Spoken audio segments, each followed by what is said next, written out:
Hello friends.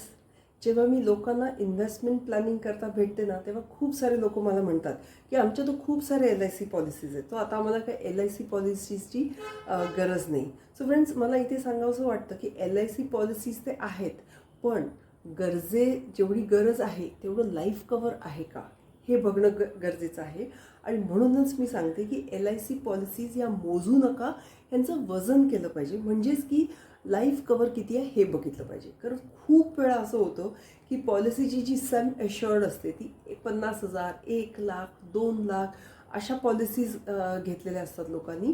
So त्याची जी life cover आहे ना, सो काही अघटित जर घडलं तर ती रक्कम पुरणार नाही आहे. ओके, हे लक्षात घ्या. सो किती असायला पाहिजे लाईफ कवर?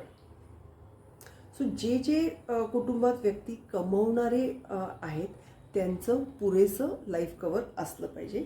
आणि हे आपण दोन प्रकारे कॅल्क्युलेट करू शकतो, दोन टप्प्यांमध्ये हे करू शकतो. पहिलं म्हणजे एक्सपेन्स रिप्लेसमेंट, म्हणजे घराचा जो खर्च आहे तो निघेल. आणि दुसरं म्हणजे इन्कम रिप्लेसमेंट, म्हणजे कमवत्या व्यक्तीची जी इन्कम आहे त्याची आपण रिप्लेसमेंट करून ठेवू शकतो. सो पहिल्यांदा एक्सपेन्स रिप्लेसमेंट बघू की तुम्ही बेसिक तुमचा घर खर्च काढा, म्हणजे अगदी दूध, भाजीपाला, किराणा, लाईट बिल, मोबाईल बिल, जर घर रेंटवर असेल तर त्याचं भाडं, असा एक सगळा खर्च लावा. आता आपण एक उदाहरणाकरता घेऊ की 15,000 एक घराचा अगदी बेअर मिनिमम बेसिक खर्च, जसं आपण कोविडमध्ये राहत होतो तसं एक बेसिक खर्च 15,000 आहे. असं जर असेल तर जो कमवणारा व्यक्ती आहे त्याचा कमीत कमी 30 लाखाचा इन्शुरन्स पाहिजे. ओके, आता ही 30 लाख किंमत कुठून आली, ही रक्कम कुठून आली?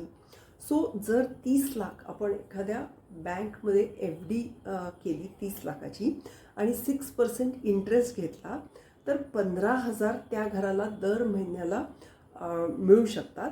जेणेकरून जी कमवणारी व्यक्ती होती ती जरी नसली या जगात तरी त्यांचा खर्च चालू राहू शकतो. ठीक आहे, तसा हे बेसिक एक एक्सपेन्स रिप्लेसमेंटवाला इन्शुरन्स आपण बघितला.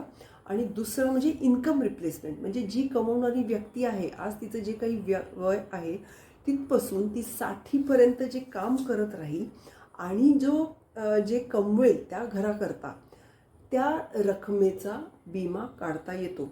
त्यासाठी सगळ्यात सोपा मार्ग म्हणजे टर्म इन्शुरन्स, टर्म प्लॅन घेणे.